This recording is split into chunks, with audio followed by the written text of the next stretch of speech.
बिस्मिल्लाहिर्रहमानिर्रहीम अस्सलाम वालेकुम everyone and welcome to my channel ईटा फॉर यू। करते हैं डीएम का पेपर जो कि 4/7/2021 को ईटा की जरिए हो चुका है। प्यारे दोस्तों, ये पेपर मैं एमएसवर्ड में लिख चुका हूं ताकि हर क्वेश्चन आप सब दोस्तों को क्लियर नजर आए। चलिए पेपर को स्टार्ट करते हैं। पेपर को स्टार्ट करने से पहले आप सब दोस्तों से रिक्वेस्ट है, अगर आप मेरे चैनल पर नए हो तो प्लीज मेरे चैनल को लाइक कीजिए, सब्सक्राइब कीजिए और ज्यादा से ज्यादा शेयर कीजिए। अरे दोस्तों, स्क्रीन पर जो पेपर आप सब दोस्तों को नजर आ रहा है ये डीएम का पेपर है, ये टाइप डी पेपर है। इसी तरह का पेपर आप सब दोस्तों को ईटा की टेस्ट सेंटर्स में दिया जाएगा। तो यहाँ पर आपने सबसे पहला काम ये करना है, यहाँ पर आपने अपना रोल नंबर, इसके बाद नेम और जो आंसर शीट हो आपके पास उसमें सीरियल नंबर होगा, वो सीरियल नंबर आपने यहाँ पर लिखना है। इसके बाद लास्ट में यहाँ पर आप सब दोस्तों ने अपना सिग्नेचर करना है। इस पेपर का टोटल टाइम जो है वो है 90 मिनट। पेपर की टोटल मार्क्स है 100। ईटा की जितनी भी पेपर्स हैं उसमें कोई नेगेटिव मार्किंग नहीं होती, तो इसलिए आपने किसी भी एमसीक्यूज को खाली नहीं छोड़ना, सारे एमसीक्यूज को आपने फिल करना है। इसमें क्वेश्चन नंबर फर्स्ट है अ पोर्ट्रेट। इस सवाल में कहते हैं कि अ पोर्ट्रेट ये क्या होता है। ये होता है a close up of the face. DM के एमसीक्यूज पे मैं ऑलरेडी बहुत सी वीडियोस बना चुका हूं, उसी वीडियो से तकरीबन इसी पेपर में 28 एमसीक्यूज आए हैं। आपको प्लेलिस्ट मिल जाएगा इसी वीडियो की डिस्क्रिप्शन में, आप उनको भी वॉच कर सकते हैं। नेक्स्ट क्वेश्चन पे आते हैं। Question number 2, shading with series of dots is called stippling. इसमें करेक्ट ऑप्शन है ऑप्शन बी। नेक्स्ट क्वेश्चन पे आते हैं। Question number 3, how many colours are on the basic colour wheel. इस सवाल में कहते हैं कि जो बेसिक कलर व्हील होता है उस पर कुल कितने कलर्स मौजूद होते हैं। Option A 3 cool and 3 warm colours, option B 3 primary and 3 secondary colours, option C 3 pairs of complementary colours, option D all of these. जो बेसिक कलर व्हील है उस पर ये सारे कलर्स मौजूद होते हैं, तो इस लिहाज से यहाँ पर करेक्ट ऑप्शन जो है वो है ऑप्शन डी। नेक्स्ट क्वेश्चन पे आते हैं। Question number 4, cool colours are dash. इस सवाल में कहते हैं कि नीचे दी गई ऑप्शन में हमारे साथ कूल कलर्स कौन कौन से होते हैं। कूल कलर्स हमारे साथ है ग्रीन, ब्लू एंड पर्पल। इसमें करेक्ट ऑप्शन है ऑप्शन डी। नेक्स्ट क्वेश्चन कर लेते हैं। Question number 5, yellow orange, red orange and yellow green are examples of dash. इस सवाल में कहते हैं कि ये कलर जो आपको स्क्रीन पर नजर आ रही है ये किस किस्म कलर की मिसालें हैं। Option A secondary colours, option B primary colours, option C intermediate और tertiary colours, option D triadic colours. इसमें करेक्ट ऑप्शन है ऑप्शन सी इंटरमीडिएट और टर्शरी कलर्स। और इसके साथ आपने ये भी याद रखना है कि सेकेंडरी कलर्स ये वो कलर्स होते हैं कि जब दो प्राइमरी कलर्स को हम आपस में मिक्स करते हैं और इससे रिजल्ट में जो कलर आता है इसको कहा जाता है सेकेंडरी कलर्स।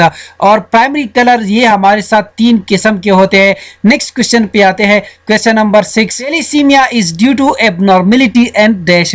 इस सवाल में कहते हैं कि ये बीमारी किस वजह से लाहक होती है। तो ये लाहक होती है हेमोग्लोबिन की वजह से, क्योंकि हेमोग्लोबिन ये रेड ब्लड सेल्स में प्रोटीन होते हैं और इसका काम होता है ऑक्सीजन को कैरी करना। The total energy of the product is greater than that of reactant and dash. इस सवाल में कहते हैं कि वो कौन सा रिएक्शन है जिसमें प्रोडक्ट की एनर्जी रिएक्टेंट की एनर्जी से बहुत ज्यादा होती है। तो इसमें करेक्ट ऑप्शन है ऑप्शन सी एंडोथर्मिक रिएक्शन।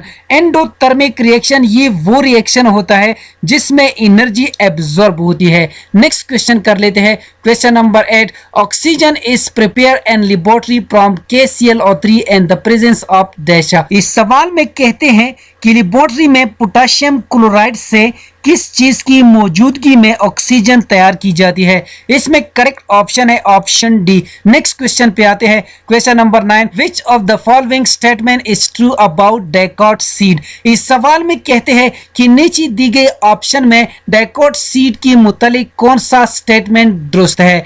तो इसमें दुरुस्त स्टेटमेंट जो है वो है ऑप्शन सी। नेक्स्ट क्वेश्चन पे आते हैं। Question number 10, which of the following statement is true. इस सवाल में कहते हैं कि नीचे दी गई ऑप्शन में कौन सा स्टेटमेंट दुरुस्त है। Option A, gravity pushes the object away from the earth. Option A इसलिए गलत है क्योंकि अर्थ हर चीज को अपनी तरफ अट्रैक्ट करती है। Option B, the mass and weight of an object are the same thing. ये एक जैसी चीजें नहीं है, मास और वेट में बहुत ज्यादा फर्क होता है। Option C, a knife is an example of wedge. इसमें कहते हैं कि एक चाकू जो है वो विच का एक मिसाल है। तो यहाँ पर unbalance forces always causes a change in motion. तो यहाँ पर करेक्ट ऑप्शन जो है वो है ऑप्शन सी। नेक्स्ट क्वेश्चन पे आते हैं, question number 11। American president Joe Biden belongs to dash party. इसमें करेक्ट ऑप्शन है ऑप्शन सी। नेक्स्ट क्वेश्चन पे आते हैं, question number 12। In perspective drawing the object always touches the ground line. इसमें कहते हैं कि जो पर्सपेक्टिव ड्राइंग होता है वो हमेशा किस चीज को टच करता है, ग्राउंड लाइन को टच करता है। नेक्स्ट क्वेश्चन पे आते हैं, question number 13। The ability of a substance to go through a chemical change. इसका इस सवाल में कहते हैं कि केमिकल चेंज के जरिए मादे में जो तब्दीली आती है उसको क्या कहा जाता है, उसको कहा जाता है रिएक्टिविटी। नेक्स्ट क्वेश्चन पे आते हैं, question number 14। Which of the following is used to synthesise bleaching powder. इस सवाल में कहते हैं कि ब्लीचिंग पाउडर को तैयार करने के लिए कौन सी चीज इस्तेमाल होती है। इसमें करेक्ट ऑप्शन है कैल्शियम हाइड्रोक्साइड। नेक्स्ट क्वेश्चन पे आते हैं, question number 15। The organisation which Pakistan, Turkey and Iran join in 1964 was dash. इस सवाल में कहते हैं कि उस ऑर्गेनाइजेशन का क्या नाम है जिसको पाकिस्तान, तुर्की और ईरान ने 1964 में ज्वाइन किया था। उस ऑर्गेनाइजेशन का नाम है आरसीडी। इसमें करेक्ट ऑप्शन है ऑप्शन ए। आरसीडी का नेम जो है ये चेंज किया गया है 1985 में। इसका अब नया नाम जो है वो है ईसीओ, यानी eco is the new name of RCD. Next question पे आते हैं, क्वेश्चन नंबर 16। इस गज़वा में मुनाफिकीन ने मौसम की शिदत व गर्मी का बहाना बनाकर पीछे रहे। ऑप्शन ए गज़वे उहद, ऑप्शन बी गज़वे तबूक, ऑप्शन सी गज़वे खंदक, ऑप्शन डी गज़वे खैबर। इसमें करेक्ट ऑप्शन है ऑप्शन बी गज़वे तबूक। गज़वे तबूक ये गज़वा 9 हिजरी को हुआ था और इसमें जो लश्कर की तादाद थी वो 30,000 थी। नेक्स्ट क्वेश्चन पे आते हैं, question number 17। He said that it was. इसमें करेक्ट ऑप्शन है ऑप्शन ए। नेक्स्ट क्वेश्चन पे आते हैं, question number 18। My colleague has been up to his eyes and work ever since he return from Europe. The underline phrase most nearly means. इस सवाल में कहते हैं कि यहाँ पर ये अंडरलाइन फ्रेज जो है इसका क्या मतलब है नीचे दी गई ऑप्शन में। And trouble, enjoying his work, extremely busy, greatly criticized। इसमें करेक्ट ऑप्शन है option C extremely busy. Next question पे आते हैं, question number 19। 45 degree is equal to dash radian. इस सवाल में कहते हैं कि 45 डिग्री जो है ये रेडियन में नीचे दी गई ऑप्शन में किस वैल्यू की बराबर है। इस क्वेश्चन को मैं यहाँ पर हल कर चुका हूँ। जैसा कि हम जानते हैं 180 डिग्री ये बराबर है पाई रेडियन के, 1 डिग्री बराबर है पाई बाई 180 रेडियन के। यहाँ पर 45 डिग्री ये बराबर है 45 ज़रबी पाई बाई 180 रेडियन। तो यहाँ पर इस 45 को आपने इस 180 के साथ खत्म करना है। तो यहाँ पर इससे रिजल्ट आएगा पाई बाई 4 रेडियन। इसमें करेक्ट ऑप्शन है ऑप्शन सी। नेक्स्ट क्वेश्चन पे आते हैं, question number 20। Pascal is the SI unit of pressure and 1 pascal is equal to dash. इस सवाल में कहते हैं कि पास्कल जो है ये प्रेशर का यूनिट है। तो यहाँ पर 1 पास्कल नीचे दी गई ऑप्शन में किस वैल्यू की बराबर है। यहाँ पर करेक्ट ऑप्शन है option D 1 newton per metre square. Next question पे आते हैं, question number 21। The speed of waves is 8 metre per second and wavelength is 2.5 metre. Frequency of this wave will be dash. इस सवाल में कहते हैं कि हमारे साथ स्पीड ऑफ वेव जो है वो 8 मीटर पर सेकेंड के बराबर है, वेवलेंथ इसका 2.5 मीटर है। तो आपने इस क्वेश्चन में इस वेव की फ्रीक्वेंसी मालूम करनी है कि नीचे दी गई ऑप्शन में इससे कौन सा रिजल्ट आएगा। इस क्वेश्चन को मैं यहाँ पर हल कर चुका हूँ जैसा कि आपको स्क्रीन पर नजर आ रहा है। स्पीड ऑफ वेव ये हमारे साथ बराबर है 8 मीटर पर सेकेंड, वेवलेंथ हमारे साथ है 2.5 मीटर, रिक्वायर्ड है फ्रीक्वेंसी जैसा कि हम जानते हैं हमारे साथ फार्मूला है v is equal to F lambda. यहाँ पर आपने इस लेमडा को दोनों साइड पे डिवाइड करना है तो इसे फाइनल रिजल्ट आएगा f is equal to v by lambda. तो यहाँ पर v जो है यानी स्पीड ऑफ वेव्स ये बराबर है 8 मीटर पर सेकेंड की, वेवलेंथ बराबर है 2.5 मीटर। तो यहाँ पर आपने इन दोनों को डिवाइड करना है, इससे रिजल्ट आएगा f is equal to 3.2 hertz. इसमें करेक्ट ऑप्शन है ऑप्शन ए। फ्रीक्वेंसी का मतलब है यानी द नंबर ऑफ वाइब्रेशन या the number of waves in 1 second, that is called frequency of the waves. और वेव लेंथ ऑफ वेव का मतलब है यानी the distance between two consecutive crest और troughs, that is called wave length. Next question पे आते हैं, question number 22। Heavy water is the oxide of deuterium. इसमें करेक्ट ऑप्शन है ऑप्शन सी। नेक्स्ट क्वेश्चन पे आते हैं, question number 23। Which nutrients is the maximum given for rising the field crops. इस सवाल में कहते हैं कि खेत की फसलों को बढ़ाने के लिए कौन सा ग़िज़ाई अज्जा ज्यादा से ज्यादा दिया जाता है। तो यहाँ पर करेक्ट ऑप्शन जो है वो है नाइट्रोजन। नाइट्रोजन को हम अपनी फसल को बढ़ाने के लिए बहुत ज्यादा इस्तेमाल करते हैं। यहाँ पर करेक्ट ऑप्शन यही है। नेक्स्ट क्वेश्चन पे आते हैं, question number 24। Deoband was a small town of dash. इस सवाल में कहते हैं कि नीचे दी गई ऑप्शन में देवबंद किसका एक छोटा सा कस्बा था। तो यहाँ पर करेक्ट ऑप्शन है ऑप्शन ए सहारनपुर। नेक्स्ट क्वेश्चन कर लेते हैं, question number 25। Hyderabad was a dash majority state under a Muslim ruler. Hyderabad was a Hindu majority state under a Muslim ruler. इसमें करेक्ट ऑप्शन ऑप्शन ए है। क्वेश्चन नंबर 20 है, blank space belt of Afghanistan separates Tajikistan from Pakistan. इस सवाल में कहते हैं कि नीचे दी गई ऑप्शन में अफगानिस्तान का वो कौन सा बेल्ट है जो कि ताजिकिस्तान और पाकिस्तान को एक दूसरे से सेपरेट करता है। तो यहाँ पर करेक्ट ऑप्शन जो है वो है ऑप्शन सी वाखान कॉरिडोर। यानी वाखान कॉरिडोर शुमाली मशरकी अफगान इलाके की एक तंग पट्टी है जो चीन तक फैली हुई है। यहाँ पर करेक्ट ऑप्शन यही है। नेक्स्ट क्वेश्चन पे आते हैं, क्वेश्चन नंबर 27। कुरान करीम ने किताल का मकसद देश बयान किया है। कुरान करीम ने किताल का मकसद फितना व फसाद का खात्मा बयान किया है। नेक्स्ट क्वेश्चन कर लेते हैं, question number 28। Man is the only animal dash can think in a positive way about the progress of Mankind. इसमें करेक्ट ऑप्शन है ऑप्शन बी, यानी man is the only animal that can think in a positive way about the progress of Mankind. Next question कर लेते हैं, question number 29। Elizabeth keeps pets, choose the correct passive voice. इस सवाल में कहते हैं कि इस सेंटेंस का आपने correct passive voice find out करना है। ये प्रेजेंट इंडिपेंडेंट टेंस का जुमला है। इस टेंस में पहल की तीसरी फॉर्म से पहले एम या इज या आर लगाकर बनाया जाता है। इंट्रोगेटिव फिक्रों में एम या इज या आर हमेशा सब्जेक्ट से पहले आता है और नफी जुमलों में नॉट हमेशा एम या इज या आर और पहल की तीसरी फॉर्म के दरमियान आता है।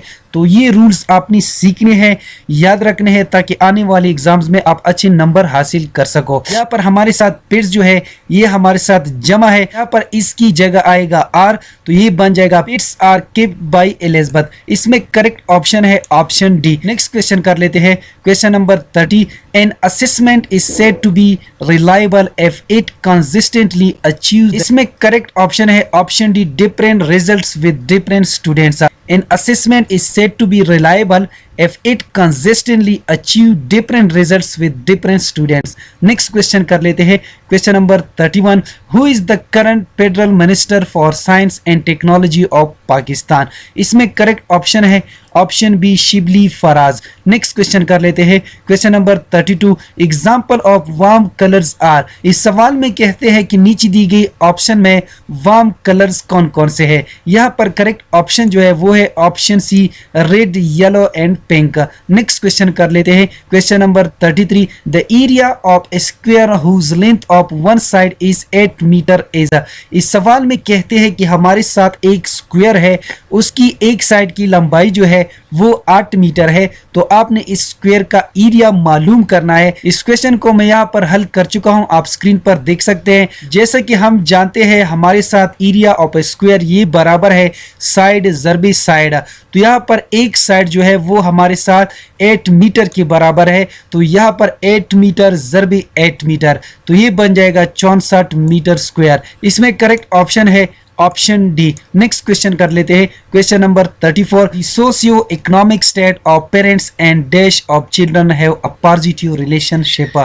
इस क्वेश्चन में मैं थोड़ा कंफ्यूज हूं, लेकिन आई थिंक इसमें करेक्ट ऑप्शन ऑप्शन बी या सी में से एक है, लेकिन मेरे ख्याल में सबसे बेस्ट वन यहाँ पर होना चाहिए एनवायरनमेंट। अगर आप सब दोस्तों में से किसी का इसका करेक्ट आंसर मालूम है तो वो मुझे कमेंट करें। नेक्स्ट क्वेश्चन कर लेते हैं, question number 35, psychomotor development of the students means dash development of the students. दोस्तों ने फिजिकल डेवलपमेंट लगाया है, लेकिन यहाँ पर सबसे बेस्ट वन ऑप्शन जो है वो है कॉग्निटिव, यानी psychomotor development of the students means cognitive development of the students. Next question कर लेते हैं, question number 36, SOLO taxonomy is divided into dash levels. इस सवाल में कहते हैं कि सोलो टेक्सोनोमी को कितनी लेवल में तकसीम किया गया है। Option A 3, option B 4, option B 5, option D 6। इसमें करेक्ट ऑप्शन है ऑप्शन सी 5। और इसके साथ आपने ये भी याद रखना है, सोलो टेक्सोनोमी को रिप्रेजेंट किया था कीवेन कॉलिस ने 1982 में, और इसकी टोटल 5 स्टेज होते हैं। नेक्स्ट क्वेश्चन कर लेते हैं, question number 37, European Union has no dash members in total. इस सवाल में कहते हैं कि यूरोपियन यूनियन में टोटल कितने मेंबर्स मौजूद है। Option A 29, option B 30, option C 22, option D 27। इसमें करेक्ट ऑप्शन है ऑप्शन डी 27। और इसके साथ आप सब दोस्तों ने ये भी याद रखना है कि 2020 और 2021 में यूरोपियन यूनियन में टोटल 27 ममालिक शामिल थे, और अब 2022 में European Union has 28 members countries. Next question कर लेते हैं, question number 38, a plan for organising colour is called colour scheme. जैसा कि मैं आप सब दोस्तों को पहले भी बता चुका हूं पहले वीडियो में कि ये डीएम की जितनी भी एमसीक्यूज है इस पर मैं ऑलरेडी तकरीबन बहुत से वीडियोस बना चुका हूं। उन वीडियो से इसी पेपर में तकरीबन 28 तक एमसीक्यूज आए हैं, तो आप उनको भी वॉच करें ताकि आने वाले एग्जाम्स में आप अच्छी नंबर हासिल कर सको। नेक्स्ट क्वेश्चन कर लेते हैं, question number 39, adding black to a colour to make it darker creates a shade. इसमें करेक्ट ऑप्शन है ऑप्शन बी। और इसके साथ आप सब दोस्तों ने ये भी याद रखना है कि जब किसी कलर को हम व्हाइट में मिक्स करते हैं तो इससे जो कलर हासिल होता है उसको कहा जाता है tint. A tone is produced by mixing a colour with grey. Next question कर लेते हैं, question number 40, what substance is used to thin oil paint.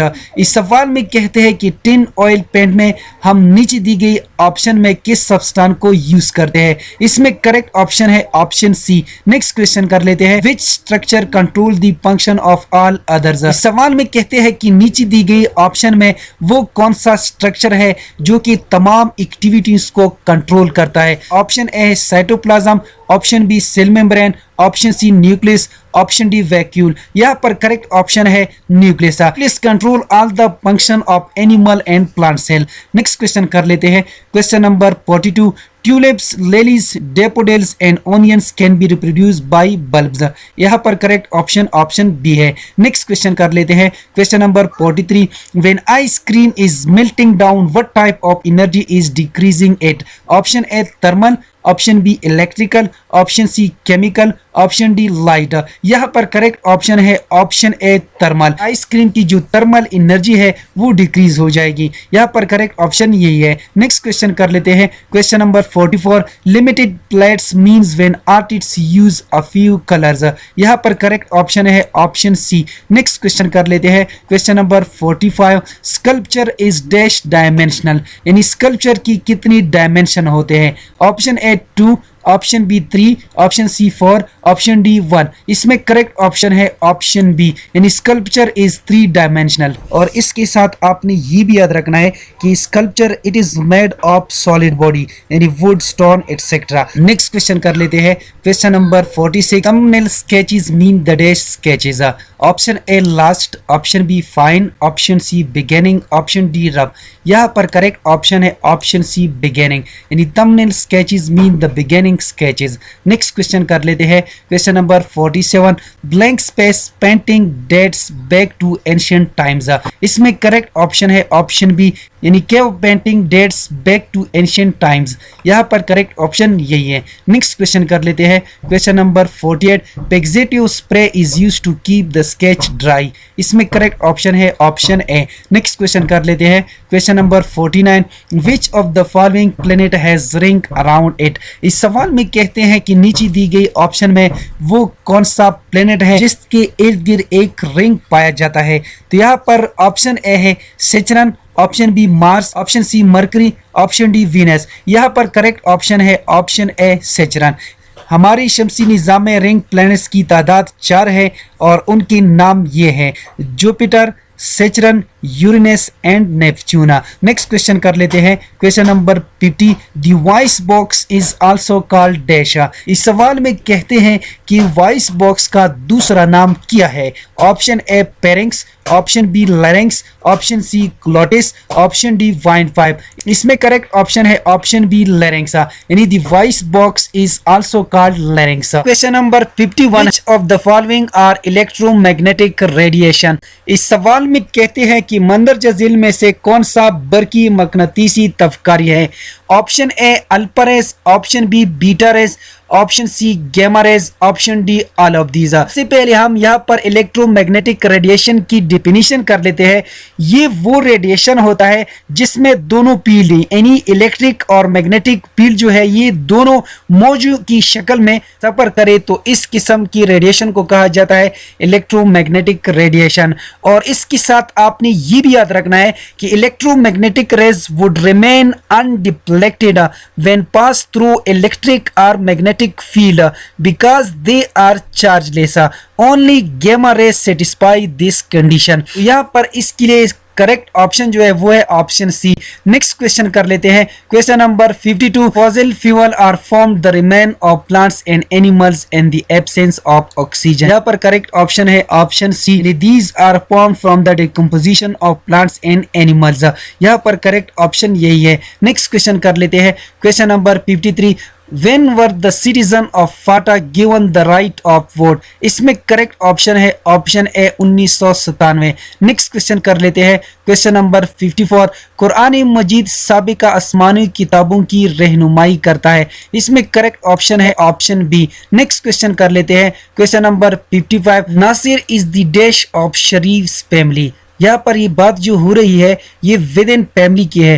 तो यहाँ पर करेक्ट ऑप्शन जो है वो है option C, Nasir is the eldest of Sharif family. Next question कर लेते हैं, question number 56, he said to them well you listen to such a man, choose the correct indirect speech. यहाँ पर आपने इस सेंटेंस का नीचे दी गई ऑप्शन में इनडायरेक्ट स्पीच फाइंड आउट करना है। तो यहाँ पर इसका करेक्ट ऑप्शन जो है वो है ऑप्शन सी, यानी he asked them if they would listen to such a man. आप सब दोस्तों से मैं रिक्वेस्ट करता हूं कि आप लाजमी direct indirect active voice passive voice की जितनी भी रूल्स है वो सीखें, क्योंकि ईटा के पेपर में 2 क्वेश्चन लाजमी डायरेक्ट इनडायरेक्ट और 2 एक्टिव वॉइस पैसिव वॉइस की लाजमी आते हैं। ये इसलिए मैं कह रहा हूं ताकि आप इनको गौर से देखें, सीखें, ताकि आने वाले एग्जाम्स में आप अच्छे नंबर हासिल कर सको। नेक्स्ट क्वेश्चन पे आते हैं, question number 57, the men are there to help you. The underlined word in the given sentence is ARN. यहाँ पर हमारे साथ अंडरलाइन वर्ड ये है यानी टू हेल्प। तो यहाँ पर ये ग्रामर के लिहाज से नीचे दी गई ऑप्शन में किस में आता है, यानी ये हमारे साथ जरन है, ये तो जरंट नहीं है, हेल्पिंग वर्ब भी नहीं है। तो यहाँ पर करेक्ट ऑप्शन इसके लिए है इन्फिनिटिव वर्ब, यानी ऑप्शन सी इसमें करेक्ट है। नेक्स्ट क्वेश्चन कर लेते हैं, question number 58, if the central angle in phi graph is 90 degree then the proportion of that part is 25%। इसमें करेक्ट ऑप्शन है ऑप्शन बी। नेक्स्ट क्वेश्चन कर लेते हैं, question number 59, if A by B is equal to C by D then the alternative property is a। इस सवाल में कहते हैं कि नीचे दी गई ऑप्शन में अल्टरनेटिव प्रॉपर्टी कौन सी है। तो यहाँ पर अल्टरनेटिव प्रॉपर्टी का मतलब है by changing the position of Meena. तो यहाँ पर ये B और C ये हमारे साथ मीन है, तो इनकी पोजीशन को हम चेंज कर देंगे, जो है यहाँ पर आ जाएगा और C यहाँ पर आ जाएगा, तो इसको कहा जाता है अल्टरनेटिव प्रॉपर्टी। तो यहाँ पर पर करेक्ट ऑप्शन है ऑप्शन सी, यानी A by C is equal to B by D. तो ये हमारे साथ अल्टरनेटिव प्रॉपर्टी है। और इसके साथ आपने ये भी याद रखना है कि इनवर्टेंडो प्रॉपर्टी ये किसे कहते हैं। इन वैल्यूज का हम इनवर्स रिलेशन लेते हैं तो इससे रिजल्ट में जो प्रॉपर्टी हासिल होती है उसको कहा जाता है इनवर्टेंडो प्रॉपर्टी। इसकी तीसरी प्रॉपर्टी जो है वो है कंपोनेंडो प्रॉपर्टी, चौथी प्रॉपर्टी इसकी है डिविडेंडो प्रॉपर्टी, पांचवी प्रॉपर्टी इसकी है कंपोनेंडो डिविडेंडो प्रॉपर्टी और छठी प्रॉपर्टी इसकी है डिविडेंडो एंड कंपोनेंडो प्रॉपर्टी। आप सब दोस्त इनको भी स्टडी कर ले ताकि आने वाले एग्जाम्स में आप अच्छे नंबर हासिल कर सको। नेक्स्ट क्वेश्चन कर लेते हैं, question number 60। If A is equal to 1, 2 and B is equal to A, B, C, D, then the number of element in B cross A are। तो यहाँ पर इस क्वेश्चन में आपने B क्रॉस A में number of elements find out करने हैं कि B क्रॉस A में टोटल कितने एलिमेंट्स मौजूद है। तो यहाँ पर इसमें 2 और इसमें 4। तो यहाँ पर B क्रॉस A है तो ये बन जाएगा 4 मल्टीप्लाई बाई 2, तो इससे रिजल्ट आएगा 8। इसमें करेक्ट ऑप्शन है ऑप्शन डी। नेक्स्ट क्वेश्चन कर लेते हैं, क्वेश्चन नंबर 61। सोलो मीन्स, इसमें करेक्ट ऑप्शन है ऑप्शन ए, यानी SOLO means structure of the observe learning outcomes. Next question कर लेते हैं, question number 62। We have been depicted by them, the tense of the given sentence is. यहाँ पर आप देख सकते हैं प्रेजेंट परफेक्ट टेंस में हैव या हैज आता है, तो यहाँ पर हैव जो है ये प्रेजेंट परफेक्ट टेंस को रिप्रेजेंट करता है। यहाँ पर करेक्ट ऑप्शन है ऑप्शन सी। नेक्स्ट क्वेश्चन कर लेते हैं, question number 63। Choose the word nearest in meaning to epithet. यहाँ पर कहते हैं कि एपिटेट का नियरेस्ट मीनिंग वाला वर्ड नीचे दी गई ऑप्शन में कौन सा है।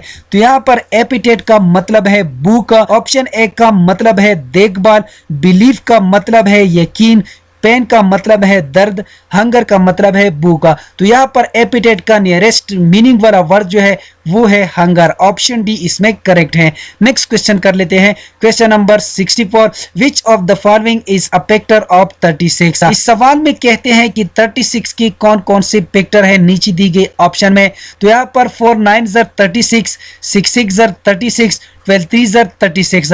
तो यहाँ पर 16 के अलावा बाकी तीनों जो है ये 36 के फैक्टर्स है।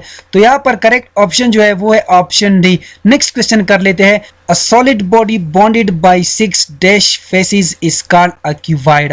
यहाँ पर करेक्ट ऑप्शन है ऑप्शन ए रेक्टेंगुलर फेसेस, यानी a solid body bonded by 6 rectangular faces that is called a cuboid। इसमें करेक्ट ऑप्शन यही है। नेक्स्ट क्वेश्चन कर लेते हैं, question number 66। Sum of internal angles of a regular n sided polygon is given by dash. इसमें correct option है option B.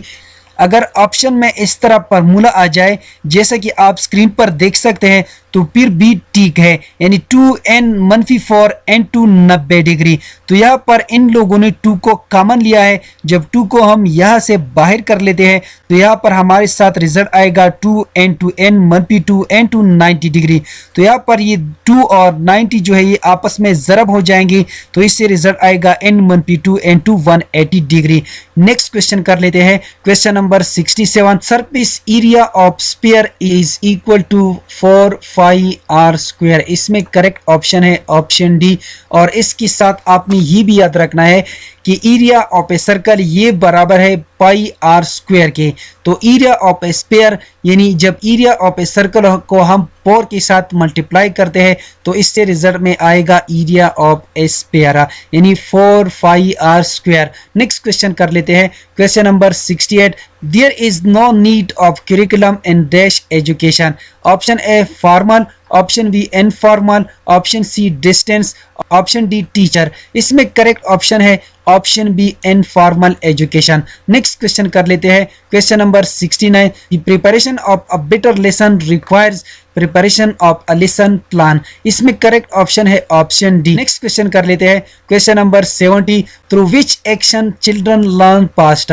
इसमें correct option है option C facial expression. Next question कर लेते हैं question number 71। Sultan Azlan Shah Cup is associated to dash game. इसमें correct option है option A hockey. Next question कर लेते हैं question number 72। Solar cells are made of silicon. इसमें correct option है ऑप्शन डी। नेक्स्ट क्वेश्चन कर लेते हैं question number 73। The foundation stone of MAO college was led by Lord Lytton. इसमें correct option है ऑप्शन ए।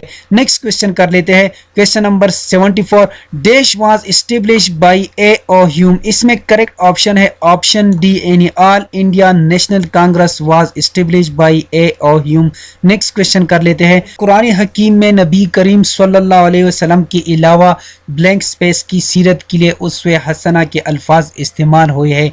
ऑप्शन ए हज़रत मूसा अलैहिस्सलाम, option B हज़रत ईसा अलैहिस्सलाम, ऑप्शन सी हज़रत यूसुफ अलैहिस्सलाम, ऑप्शन डी हज़रत इब्राहीम अलैहिस्सलाम। इसमें करेक्ट ऑप्शन है हज़रत इब्राहीम अलैहिस्सलाम। कुरान हकीम में नबी करीम सल्लल्लाहु अलैहि वसल्लम के अलावा हज़रत इब्राहीम अलैहिस्सलाम की सीरत के लिए उसवे हसना के अल्फाज इस्तेमाल हुए हैं। इसमें करेक्ट ऑप्शन यही है। He is dash me, he is at enmity with me। Question number 77। Choose the word opposite in meaning to abash. इस सवाल में कहते हैं कि एबेश का नीचे दी गई ऑप्शन में मुतजाद लफ्ज कौन सा है। एबेश का मतलब है नफरत अंगेज या गुस्सा करना। ऑप्शन ए का मतलब है प्राउड फखर करना। ऑप्शन बी का मतलब है गैल यानी आंधी। ऑप्शन सी का मतलब है अगली यानी बदसूरत। ऑप्शन डी सैड उदास। इसमें करेक्ट ऑप्शन है ऑप्शन ए प्राउड। नेक्स्ट क्वेश्चन कर लेते हैं question number 78। He is fond of searching on the internet. The underlined word in the given sentence is ARN। सवाल में कहते हैं कि यहाँ पर हमारे साथ अंडरलाइन वर्ड है सर्चिंग, तो इसमें कहते हैं कि ये ग्रामर के लिहाज से क्या है। Option A infinitive, option B gerund, option C copular verb, option D main verb. तो यहाँ पर ये हमारे साथ है जरंड। इसमें करेक्ट ऑप्शन है ऑप्शन बी। यहाँ पर सर्च हमारे साथ वर्ब है, लेकिन जब वर्ब के साथ ING आ जाए तो फिर इसको कहा जाता है जरंड। नेक्स्ट क्वेश्चन कर लेते हैं question number 79। 45 is 72% of what number. इस सवाल में कहते हैं कि इस क्वेश्चन से नीचे दी गई ऑप्शन में कौन सा रिजल्ट आएगा। इस क्वेश्चन को मैं यहाँ पर हल कर चुका हूँ। इसका तरीकेकार कुछ इस तरह है। यहाँ पर हमारे साथ है 45 इज 72% ऑफ व्हाट नंबर। तो यहाँ पर 72% ऑफ व्हाट नंबर, तो इसको हम मैथमेटिकली इस तरह लिखेंगे 72% ऑफ व्हाट नंबर। यहाँ पर व्हाट नंबर की जगह x आ जाएगा। इज इक्वल टू 45, तो यहाँ पर इज ये इक्वल की बराबर है और 45 सेम आ जाएगा। तो यहाँ पर 72% ये बराबर है 72/100 ज़रब x। तो यहाँ पर ऑप जो है ये ज़रब की बराबर है और x सेम आ जाएगा। Is equal to 45। इसके बाद आपने इस 72 को इस x के साथ मल्टीप्लाई करना है, तो इसे रिजल्ट आएगा 72x/100 इज इक्वल टू 45।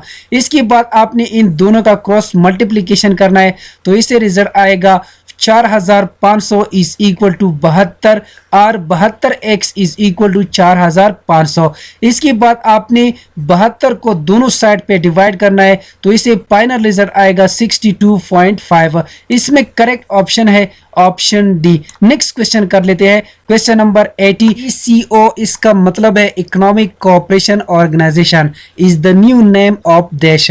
इस सवाल में कहते हैं कि ECO ये नीचे दी गई ऑप्शन में किसका न्यू नेम है। ECO ये नया नाम है RCD का। इसमें करेक्ट ऑप्शन है ऑप्शन बी। और इसके साथ आपने ये भी याद रखना है कि RCD एंड ORCD ये दोनों नेम सेम ही है। ईरान, तुर्की और पाकिस्तान ने RCD को 21 जुलाई 1964 को ज्वाइन किया था। नेक्स्ट क्वेश्चन कर लेते हैं question number 81। Governor general dash prepared a plan for the division of India and approve it from the British government. इस सवाल में कहते हैं कि नीचे दी गई ऑप्शन में वो कौन सा गवर्नर जनरल था जिसने इंडिया को तकसीम करने का एक प्लान मंसूबा बनाया था और उसको अप्रूव किया था ब्रिटिश गवर्नमेंट से। तो यहाँ पर इसके लिए करेक्ट ऑप्शन कौन सा है। इसमें करेक्ट ऑप्शन है option C Lord Mountbatten. Question number 82। ECO comprised of dash members country. इस सवाल में कहते हैं कि RCD या ECO में कुल कितने ममालिक शामिल है? तो यहाँ पर ऑप्शन ए है 8, option B 5, option C 12, option D 10। यहाँ पर करेक्ट ऑप्शन है ऑप्शन डी 10।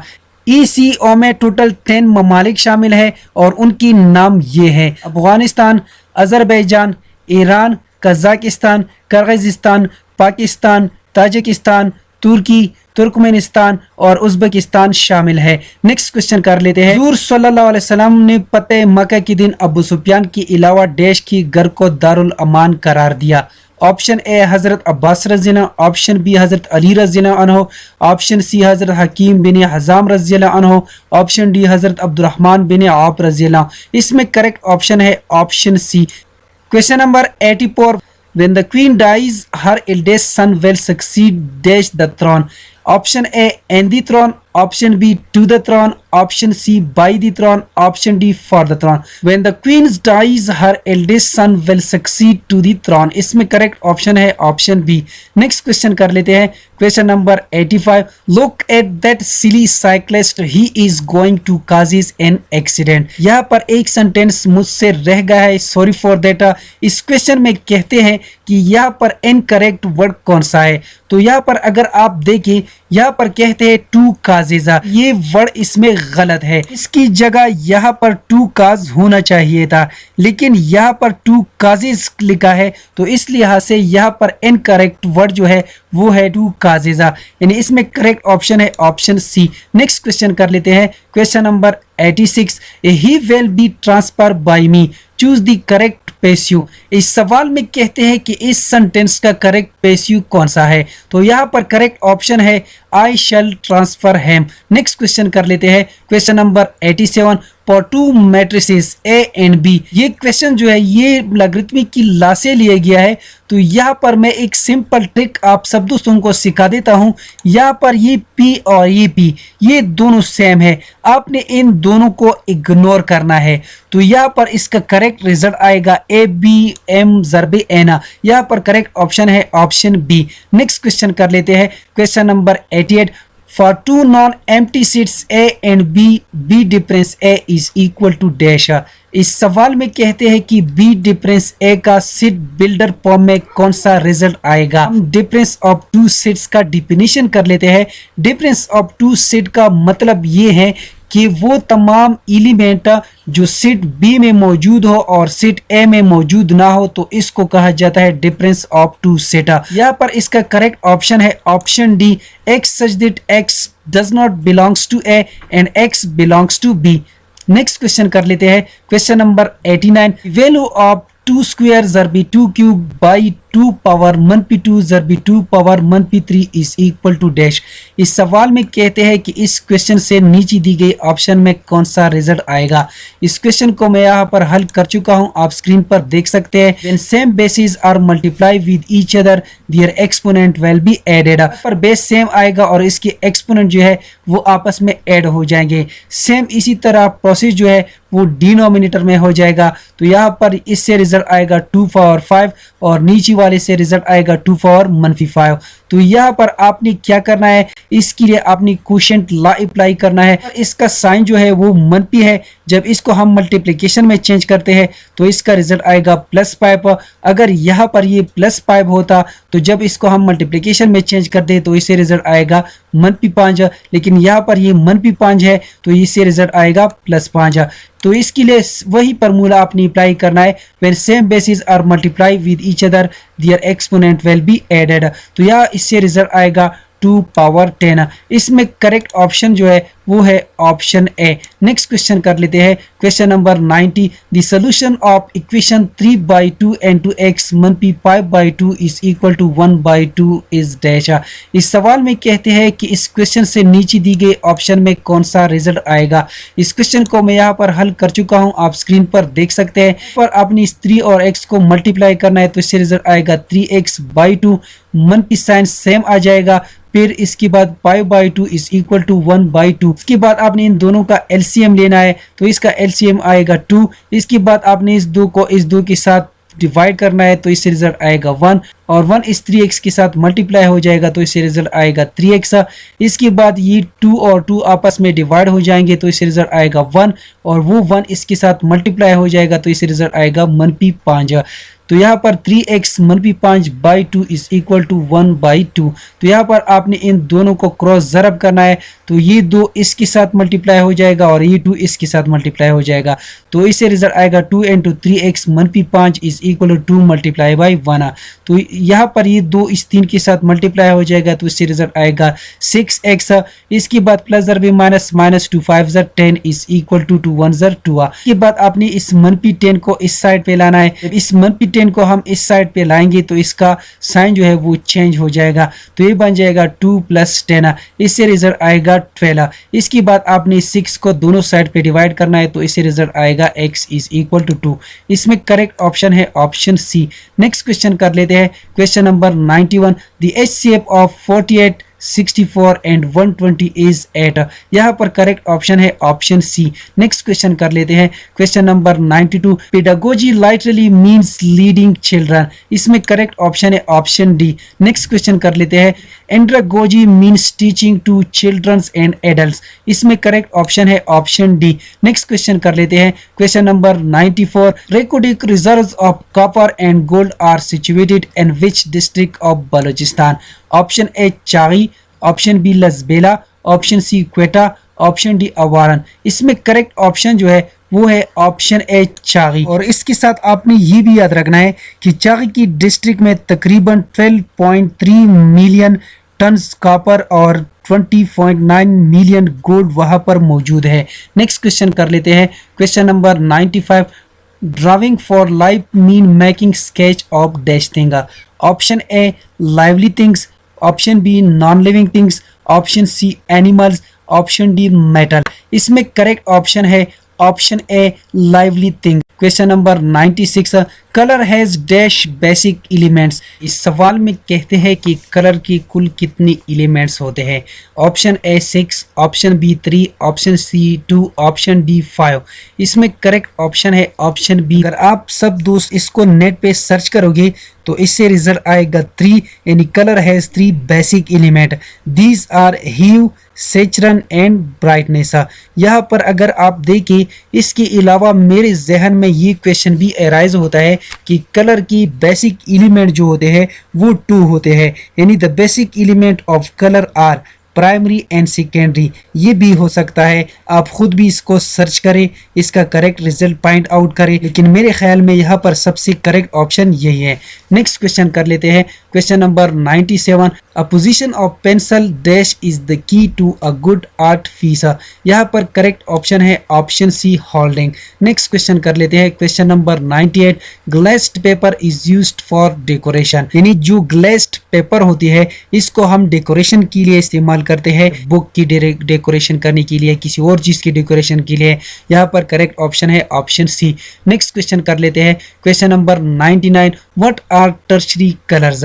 टर्शरी कलर्स, इसका डिफिनीशन ये है कि जब हम प्राइमरी कलर और सेकेंडरी कलर को आपस में मिक्स करते हैं तो इसे जो रिजल्ट आता है इसको कहा जाता है यानी टर्शरी कलर। इसमें करेक्ट ऑप्शन है ऑप्शन बी। नेक्स्ट क्वेश्चन कर लेते हैं, question number 100। If the pressure of a given mass of a gas is double at the constant temperature what will happen to volume. इस सवाल में कहते हैं कि अगर हम किसी गैस पर प्रेशर अप्लाई करते हैं, यानी उसका प्रेशर डबल करते हैं और उसका टेम्परेचर जो है वो कांस्टेंट है, उसकी वॉल्यूम की वैल्यू क्या होगी। तो यहाँ पर अगर आप देखिए ये क्वेश्चन जो है ये बॉयल्स लॉ से लिया गया है और बॉयल्स लॉ अपने कानून में कहता है कि प्रेशर और वॉल्यूम का आपस में जो रिलेशन है वो इनवर्स है। अगर हम प्रेशर को इंक्रीज करेंगे तो वॉल्यूम डिक्रीज हो जाएगा, अगर हम प्रेशर को डिक्रीज करेंगे तो वॉल्यूम जो है वो इंक्रीज हो जाएगा। यहाँ पर करेक्ट ऑप्शन है ऑप्शन सी यानी become half of the original.